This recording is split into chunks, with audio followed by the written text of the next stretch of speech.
There is a particular kind of loneliness that arrives not when you lose people, but when you begin to see them too clearly. You sit across from someone you once trusted completely, and suddenly you notice the slight hesitation in their voice, the careful selection of words, the performance beneath what they're saying. You watch a conversation unfold at dinner, and you can see every unspoken tension, every hidden agenda, every carefully maintained illusion that everyone else seems content to leave undisturbed. And in that moment, something inside you breaks open, not loudly, not dramatically, just a quiet tearing, like a seam coming undone, because you realize that this clarity, this ability to see what others cannot or will not see, has placed you on an island you never asked to inhabit. You can no longer participate in the comfortable fictions that make social life possible. You cannot pretend you don't notice what you notice. You cannot unfeel what you feel. And the worst part, the part that keeps you awake at 3 in the morning, staring at the ceiling, is that no one comes to rescue you from this knowing. No one validates what you see. No one says, "Yes, you're right. The emperor truly has no clothes." Instead, they look at you with concern or discomfort or quiet judgment, as if your lucidity itself were the problem, as if seeing clearly were a kind of sickness. You're not imagining this. You're not being paranoid or cynical or too sensitive. What you're experiencing is something Dostoevsky understood with terrifying precision. You have been cursed with a kind of vision that makes it impossible to go home again. And I use the word cursed deliberately because while others might romanticize awareness, Dostoevsky knew the brutal truth. Lucidity does not set you free. It exiles you. It shows you the machinery behind the theater.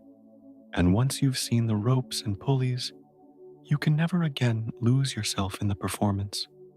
Everyone else sits in the audience, moved to tears by the drama on stage, but you stand in the wings, watching actors change costumes, seeing the director's signals, aware of every calculated moment, and you cannot go back to your seat. You cannot unknow what you know. This is your betrayal. Not that you were lied to by others, though perhaps you were, but that your own mind, in its evolution toward truth, has made you a stranger in the only world available to live in. You are not broken for feeling this way. You are not defective because you cannot simply relax into comfortable ignorance like others seem able to do. What you're experiencing is not a failure of character or a lack of faith or an inability to be positive. It is the natural consequence of a consciousness that has grown too large for the boxes society builds to contain it. Dostoevsky saw this pattern everywhere in human life. He watched people sleepwalk through existence, repeating inherited beliefs, performing expected roles, maintaining carefully constructed versions of themselves that bore little resemblance to the chaos and contradiction actually churning inside them. And he saw the rare individuals who could no longer participate in this collective dream, not because they were superior, but because something in them had cracked open. Some experience, some suffering, some moment of unbearable honesty had shattered their ability to pretend. And these people, Dostoevsky knew, were destined for a particular kind of torment, not the torment of ignorance, but the torment of seeing, of knowing, of being unable to return to the simplicity they once inhabited. Dostoevsky understood that lucidity is not enlightenment in the way spiritual teachers often describe it. It is not a peaceful arrival at truth. It is a violent expulsion from paradise, because paradise, for most people, is not a place of actual truth. It is a place of agreed upon fictions, of comfortable lies, of unquestioned assumptions that make daily life bearable. When you become lucid, when you develop the capacity to see through these fictions, you do not ascend to some higher realm of wisdom. You descend into a kind of homelessness, because home, in the deepest sense, is not just a physical place. Home is the feeling of belonging to a shared reality. It is the experience of being understood without explanation, of moving through the world among people who see what you see, who operate from the same basic assumptions about what is real and what matters. But when lucidity arrives, that home dissolves. You find yourself standing in rooms full of people who seem to inhabit a completely different world than you do. They laugh at things that seem desperately sad to you. They take seriously things that strike you as absurd theater. They invest enormous energy in maintaining appearances that seem transparently false. And you cannot explain this gap to them, because the very act of explaining requires a shared language, shared assumptions, a shared foundation of reality. When that foundation is missing, explanation becomes impossible. In Dostoevsky's novels, this dynamic appears again and again. Think of Raskolnikov in Crime and Punishment, lying in his narrow room after the murder, his mind racing with thoughts and realizations that separate him utterly from every person around him. He walks through the streets of St. Petersburg, surrounded by thousands of people, yet completely alone, because what he knows, what he's done, what he's understood about the nature of morality and power and human weakness has placed him in a reality no one else can access. Or consider Prince Mishkin in The Idiot, a man so transparent, so incapable of performing the social deceptions everyone else masters effortlessly, that he becomes an object of fascination and eventually destruction. His inability to lie, to hide, to participate in the game of appearances makes him seem almost alien. People are drawn to his honesty as if it were a kind of innocence, but ultimately they cannot tolerate it. It exposes too much. It reflects back truths about themselves they've spent their whole lives avoiding. And so, they must either destroy him or force him back into silence. This is what Dostoevsky showed over and over. The lucid person, the honest person, the one who refuses to play along with collective illusions, does not become a hero or a teacher or a guide. They become a problem. They become the mirror no one wants to look into, and society protects itself by isolating them, dismissing them, or convincing them that their vision is the true pathology. What makes this betrayal so devastating is that lucidity does not arrive all at once. It comes gradually, in small revelations that accumulate over time. At first, you might notice just one inconsistency. Someone says they value honesty, but you watch them lie smoothly to avoid discomfort. You notice, but you tell yourself everyone does this sometimes. Then you see another layer. The friend who claims to want your success, but whose eyes go dull when you share good news. The family member who speaks about love while wielding guilt like a weapon. The culture that preaches freedom while building increasingly sophisticated cages. Each observation is small by itself, but they accumulate, they build, and eventually you realize you cannot trust the surface of anything anymore. Every conversation has subtext. Every smile might be strategy. Every declaration of values might be performance. You're not becoming paranoid. You're becoming accurate. And accuracy, Dostoevsky knew, is a burden most people refuse to carry. There is a kind of blindness that makes life easier, a selective seeing that allows you to focus on the pleasant while ignoring the pattern beneath it. Lucid people lose access to this mercy. They see the whole picture, including the parts that make daily existence almost unbearable to contemplate.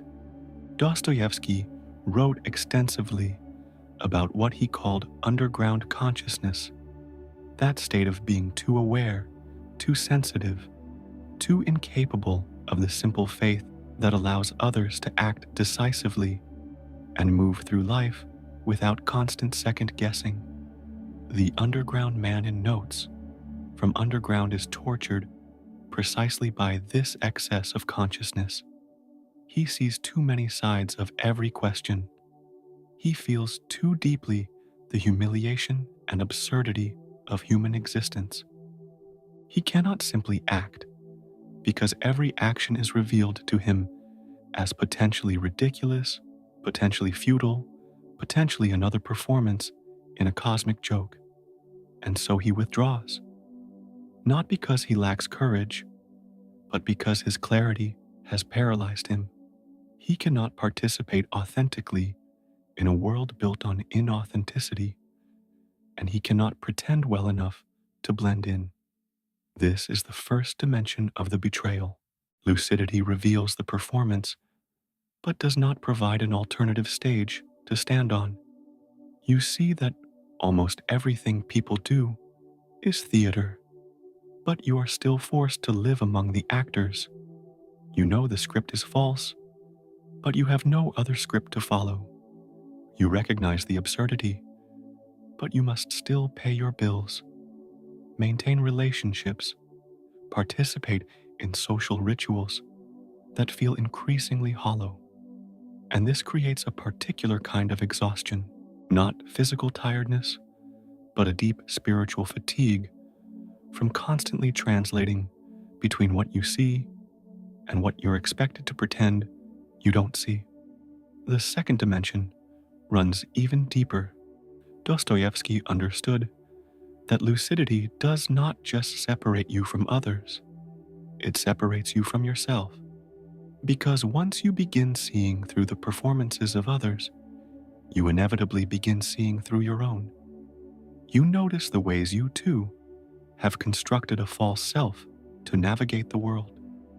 You see your own contradictions, your own self-deceptions, your own carefully maintained illusions about who you are and what you want.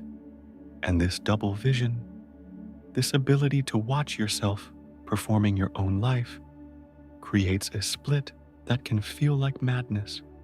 You are simultaneously the actor and the audience. You speak words while hearing how false they sound. You pursue goals while knowing they may be nothing more than inherited scripts you never consciously chose. Ivan Karamazov experiences this splitting consciousness in The Brothers Karamazov. He is brilliant, educated, capable of seeing through every religious and moral certainty his society offers. But this clarity does not bring him peace or purpose. Instead, it brings him face to face with the question that haunts every truly lucid person. If nothing is sacred, if everything is performance, if all meaning is constructed rather than discovered, then what? How do you live? What do you build your days around? Ivan's famous proclamation that if God does not exist, then everything is permitted, is not a celebration of freedom. It is a scream of horror at the responsibility of existing in a world stripped of inherited meaning. Lucidity shows you that the emperor has no clothes, but it does not tell you what to wear instead. The third dimension is perhaps the cruelest. When you become lucid, when you begin to see clearly, you often discover that truth does not create connection, it destroys it. You might think that honesty would bring you closer to people, that sharing what you actually see and feel would deepen relationships. But Dostoevsky knew otherwise. He knew that most relationships are built on mutual agreement to avoid certain truths. When you violate that agreement, when you insist on speaking what you see, people do not thank you for your courage. They withdraw. They become uncomfortable. They begin to distance themselves, often unconsciously, because your presence now reminds them of things they prefer not to know. You become dangerous, not because you wish them harm, but because your very existence challenges the carefully maintained fiction they need to function. Think of how people reacted to Prince Mishkin's transparent honesty. They were fascinated at first, drawn to something they sensed was rare and real, but they could not sustain relationship with him. His inability to lie, to flatter, to participate in social hierarchy and manipulation made him impossible to categorize, impossible to control, impossible to relax around, and ultimately, they had to push him away to protect their own equilibrium. This is what happens to lucid people, not because they are cruel or judgmental, but because their clarity reflects back truths others are not ready to face. The fourth dimension is the one that keeps you awake at night. When you live with this kind of seeing, you begin to question whether connection is even possible anymore. If you cannot return to the comfortable blindness that allows easy friendship, if you cannot participate in the social performances that create a sense of belonging, if your very honesty pushes people away, then what is left? Are you doomed to permanent isolation? Are you sentenced to a life of watching from the outside, seeing clearly, but never truly touching anyone? Dostoevsky wrestled with this question in every novel he wrote. His most conscious characters, his most aware and sensitive souls, almost all end in some form of isolation. Raskolnikov in confession and exile, Prince Mishkin in madness and removal from society, Ivan Karamazov in breakdown and alienation, the underground man in his narrow room, writing bitter confessions no one will read. These are not morality tales about the dangers of overthinking. They are honest portraits of what happens when consciousness evolves beyond the collective agreement. You see what others refuse to see, and that seeing becomes a kind of prison. Not a prison of ignorance, but a prison of knowing. And unlike physical prisons, this one has no walls you can touch or doors you can eventually walk through. It is made entirely of awareness, and awareness cannot be undone. But here is where Dostoevsky's understanding goes deeper than simple tragedy. Because while he showed the suffering of lucid people with unflinching honesty, he also showed something else. He showed that this exile, this homelessness, this terrible clarity is not the end of the story. It is the beginning of a different kind of existence, one that does not depend on belonging to the collective dream, one that does not require validation from others, one that finds meaning not in comfortable illusions, but in the fierce beauty of facing reality exactly as it is. Dostoevsky knew that lucid people cannot go back. The door to innocence is closed. The comfort of unquestioned belief is gone forever. But he also knew that going forward requires a kind of courage most people never have to develop. It requires learning to stand in truth, even when truth isolates you. It requires building a life on honesty Even when honesty makes you homeless, it requires accepting that you will never again fit easily into the world, but that this not fitting might be the very thing that allows you to live authentically. This is not about becoming resigned to loneliness. It is about recognizing that the loneliness you feel is not a sign that something is wrong with you. It is a sign that you have outgrown a way of being that no longer serves truth. Dostoevsky did not offer easy comfort to his lucid characters. He did not give them sudden communities of fellow seers or magical moments when everyone suddenly understood them, but he did give them something more valuable. He gave them the possibility of living with integrity even when integrity costs them everything. He showed that it is possible to see clearly and still choose compassion, to recognize the performance and still treat the performers with tenderness, to know that meaning is constructed and still construct meaning deliberately, to be exiled from home and still create moments of genuine presence. This is the only path available to those who can no longer unsee what they've seen, not a return to comfortable blindness, but a movement forward into a different kind of vision, one that includes both the horror of seeing clearly and the strange grace that sometimes emerges when you stop fighting against your own lucidity. The way forward is not to seek rescue. No one is coming to save you from your awareness.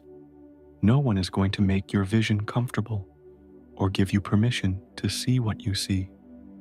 The way forward is to accept that you are alone in this particular way and to find what Dostoevsky called the beautiful sorrow of that aloneness. Beautiful not because it feels good, but because it is honest, because it is yours, because it is the price of refusing to live a lie. You stand now at a threshold that most people never approach. Behind you is the world of comfortable assumptions and easy belonging. Ahead is the terrifying freedom of seeing reality without the softening filter of collective illusion. You cannot go back. The only question is whether you will go forward with bitterness or with the strange courage Dostoevsky saw in his most aware characters, the courage to be exiled and still compassionate, to be homeless and still creative, to see the performance and still participate with as much authenticity as you can manage. Not because anyone will notice or validate or rescue you, but because living any other way would be a betrayal of the very clarity that exiled you in the first place. If these words have found you in your own exile, if you recognize yourself in this description of beautiful, terrible seeing, tell me in the comments which part resonated most deeply.